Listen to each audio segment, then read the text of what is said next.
ಇಂದೇ ಡೌನ್ಲೋಡ್ ಮಾಡಿ ಮತ್ತು ನಿಮ್ಮ ನೆಚ್ಚಿನ ಶೋಗಳನ್ನ ಆನಂದಿಸಿ. ಚಿರು ಟ್ರಿಪ್ ಹೋಗ್ತೀನಿ ಅಂತ ಅಲ್ಲಿ ಎಂಜಾಯ್ ಮಾಡ್ತಾ ಇದ್ದಾನೆ.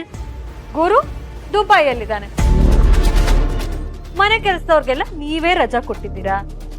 ನಿಮ್ಮನ್ನ ನನ್ನಿಂದ ಇನ್ಯಾರು ಕಾಪಾಡ್ತಾರೆ? ನೋಡಮ್ಮ ಸೌಂದರ್ಯ, ಯಾಕಮ್ಮ ಹೇಗೆ ಮಾಡ್ತಾ ಇದೀಯಾ? ಯಾಕೆ ನನ್ನ ಮೇಲೆ ದ್ವೇಷ ಸಾಧಿಸ್ತಾ ಇದೀಯಾ? ನೋಡ, ನಿನ್ಗೇನೇ ಸಮಸ್ಯೆ ಇದ್ರು ಕೂತ್ಕೊಂಡು ಮಾತಾಡೋಣ, ಅದು ಬಿಟ್ಟು ಈ ತರ ಮಾಡಬೇಡಮ್ಮ ಪ್ಲೀಸ್. ಓಹೋ, ಈಗ ನಿಮ್ ಬುಡಕ್ ಬಂದ ತಕ್ಷಣ ಕೂತ್ಕೊಂಡ್ ಮಾತಾಡೋಣ ಅಂತೀರಾ? ನಾನೀಗ ನಿಮ್ಮನ್ನ ಸುಮ್ನೆ ಬಿಟ್ಬಿಟ್ರೆ ಆಮೇಲೆ ನೀವ್ ನನ್ನ ಸುಮ್ನೆ ಬಿಡ್ತೀರಾ? ಬೇಟೆ ಆಡಕ್ಕೆ ಅಂತ ಹೋದ್ಮೇಲೆ ಅರ್ಧಕ್ಕೆ ವಾಪಸ್ ಬಂದ್ರೆ ಬೇಟೆಗಾರಂಗೆ ಅವಮಾನ. ಈಗ ನಾನು ನಿನ್ನ ಬಿಟ್ಬಿಟ್ರೆ ನಾಳೆ ನೀನು ನನ್ ಬಂಡವಾಳ ಎಲ್ಲ ಬಯಲ್ ಮಾಡ್ಬಿಡ್ತೀನಿ. ನಿನ್ನ ಬಿಡೋ ಮಾತೇ ಇಲ್ಲ ರಾಜಶೇಖರ್.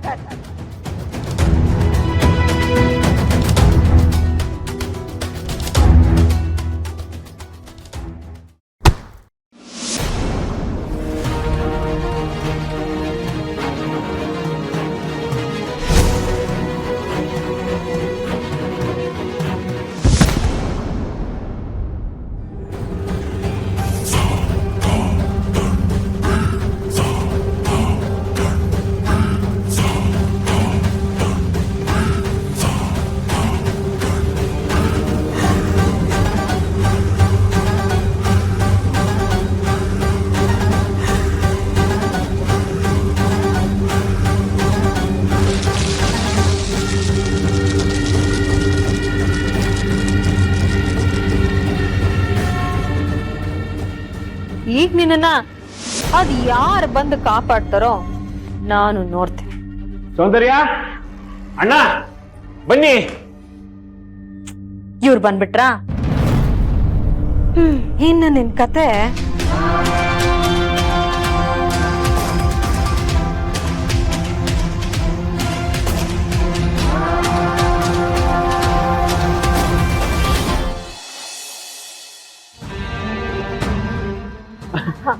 ಬಂದ್ಯಾ?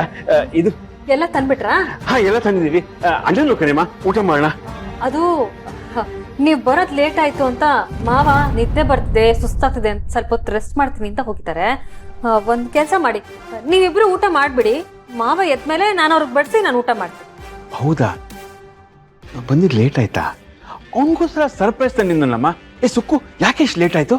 ಇನ್ನೇನ್ ಮತ್ತೆ ಬೇಡಾರಿ ಅಂದೆ, ಇಲ್ಲೇ ತಗೊಂಡು ಹೋಗೋಣ ಅಂದ್ರೆ ಇಲ್ಲ ಕಣೆ ಸುಕ್ಕು, ಆ ರೆಸ್ಟೋರೆಂಟ್ ತುಂಬಾ ಚೆನ್ನಾಗಿರುತ್ತೆ ಅಂತ ಅಲ್ಲಿವರೆಗೂ ಕರ್ಕೊಂಡು ಹೋದ್ರಿ. ಪಾಪ ಈಗ ಬಾಬಾ ಮಲ್ಕೊಂಡ್ರು. ಸರಿ, ನಾವು ಹೋಗಿ ಊಟ ಮಾಡೋಣ. ಅದು ಪ್ಲೇಟ್ಸ್ ಎಲ್ಲ ನೀನೇ ಎತ್ತಿಡ್ಬೇಕು, ಯಾರು ಕೆಲಸ ಇಲ್ವಲ್ಲ. ಬಾಬಾ ಹೋಗೋಣ.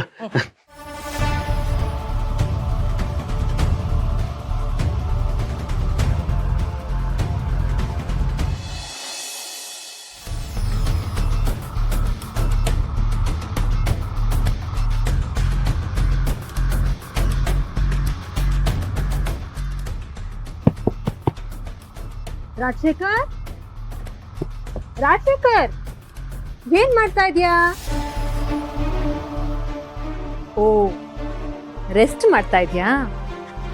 ಮಾಡು ಮಾಡು. ಪಾಪ ನಿನ್ ತಮ್ಮ ನಿನಗೋಸ್ಕರ ಪ್ರೀತಿಯಿಂದ ಊಟ ತಂದಿದ್ದೇನಲ್ಲ, ತಿಂತೀಯಾ? ಹಶ್ವಾಗಿದ್ಯಾ? ಇಲ್ಲ, ನೀನು ತಿನ್ನಬಾರ್ದು. ಹೋಗಿ ಹಸುವಿನಿಂದ ನರಳ್ಬೇಕು.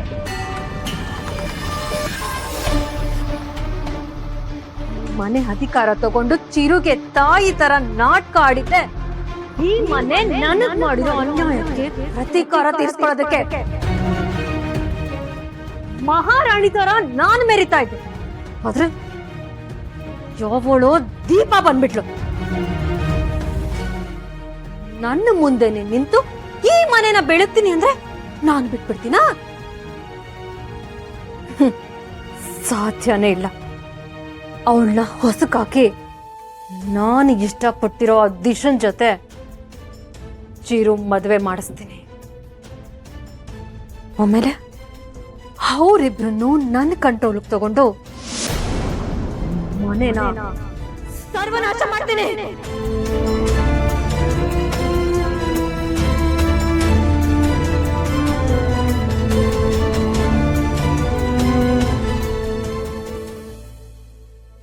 ನೀನ್ ಅನ್ಯಾಯವಾಗಿ ನನ್ ಸಹವಾಸಕ್ ಬಂದು ಈ ಪರಿಸ್ಥಿತಿಗೆ ತಂದ್ಕೊಂಡ್ಬಿಟ್ಟಿಯಲ್ಲ ರಾಜಶೇಖರ್.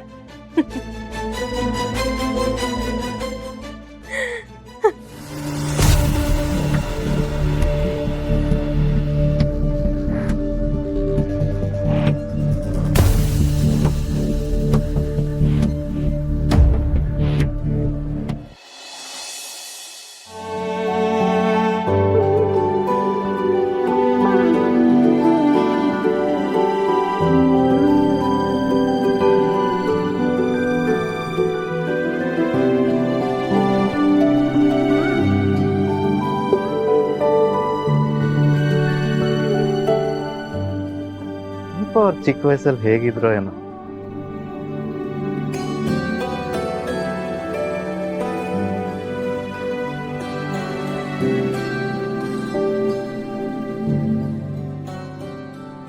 ಹಸ್ಬೆಂಡು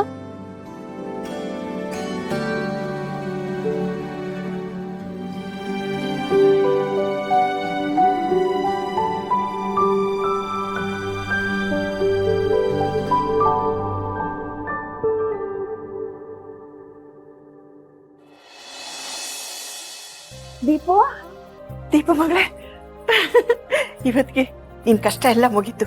ಇನ್ ಮುಂದೆ ನೀನ್ ನಿನ್ ಗಂಡನ ಜೊತೆ ಆರಾಮಾಗಿರ್ಬಹುದು. ಏನ್ ಹೇಳ್ತಿದ್ಯಾ ಅಮ್ಮ? ನಾನು ಅಳಿಯಂದ್ರು ಬಂದಿದ್ದಾರೆ ಊರಿಗೆ. ನೀನ್ ಯಾವಾಗಮ್ಮ ನೋಡ್ದೆ? ನಾನ್ ನೋಡ್ಲಿಲ್ಲ, ಅಳಿಯಂದ್ರು ಬಂದಿದ್ದಾರೆ ಅಂತ ಪಕ್ಕದ ಮನೆ ಕಮಲಮ್ಮ ಇದಾರಲ್ಲ ಅವ್ರು ಹೇಳಿದ್ರು. ಆದ್ರೆ ಅಳಿಯಂದ್ರು ಮೊದ್ಲು ತರ ಪ್ಯಾಂಟ್ ಶರ್ಟ್ ಹಾಕಿಲ್ವಂತೆ, ಅದೇನೋ ಲುಂಗಿ ಶರ್ಟ್ ಹಾಕಿದ್ರು ಅಂತ ಹೇಳ್ತಿದ್ರು. ಲುಂಗಿ ಹಾಕಿದ್ರ? ಯಾಕಂತೆ? ಅದೇ ಗೊತ್ತಿಲ್ಲ ಕಳೆ. ಆದ್ರೆ ಅವ್ರು ಇಲ್ಲಿಗೆ ಬಂದು ನಿನ್ ತರ ಟೈಲರಿಂಗ್ ಕೆಲಸ ಮಾಡ್ತಿದಾರಂತೆ. ಹೌದಾ? ನಿಜ ಹೇಳು ಮಗಳೇ, ಅಳಿಯಂದ್ರು ಊರಿಗೆ ಬಂದಿರೋದು ನೀನು ಗೊತ್ತಿಲ್ವಾ? ಅಮ್ಮ. ಹೌದಾ? ಹಾಗಾದ್ರೆ ನೀನ್ ಅವ್ರನ್ನ ಭೇಟಿಯಾಗಿರ್ತೀಯ, ಮಾತಾಡ್ಸಿರ್ತೀಯ. ನಿಮ್ಮಿಬ್ರು ಮಧ್ಯೆ ಇದ್ ಮನಸ್ತಾಪ ಸರಿ ಹೋಯ್ತಾ?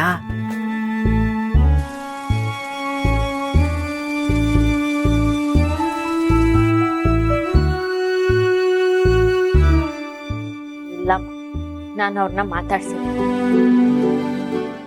ಆದ್ರೆ ಅವರು ಊರಿಗೆ ಬಂದು 3 ದಿನ ಆಯ್ತು ಅಂತ ಅಣ್ಣ ಹೇಳಿದ್ರು. ನರಸಿಂಹನ್ಗೆ ವಿಷಯ ಗೊತ್ತಿತ್ತಾ? ಮತ್ತೆ ಒಂದ್ ಮಾತು ಹೇಳಿಲ್ವಲ್ಲ ಅವನು? ಅದ ನನ್ಗಿಂಗಾಯ್ತು ಅಂತ ಅಣ್ಣ ಅವ್ರ ಮೇಲೆ ತುಂಬಾ ಕೋಪ ಮಾಡ್ಕೊಂಡಿದ್ದಾನೆ. ಅದಕ್ಕೆ ಅವ್ರಿಲ್ಲಿ ನನ್ನ ನೋಡ್ಬೇಕು ಅಂತ ಬಂದಾಗ ಅವ್ರನ್ನ ತಡೆದು ಬೈದು ಬುದ್ಧಿ ಹೇಳಿ ಈ ಊರಲ್ಲೇ ಕೆಲಸ ಮಾಡಿ ತೋರಿಸಿ ಅಂತ ಹೇಳಿದ್ದಾನೆ.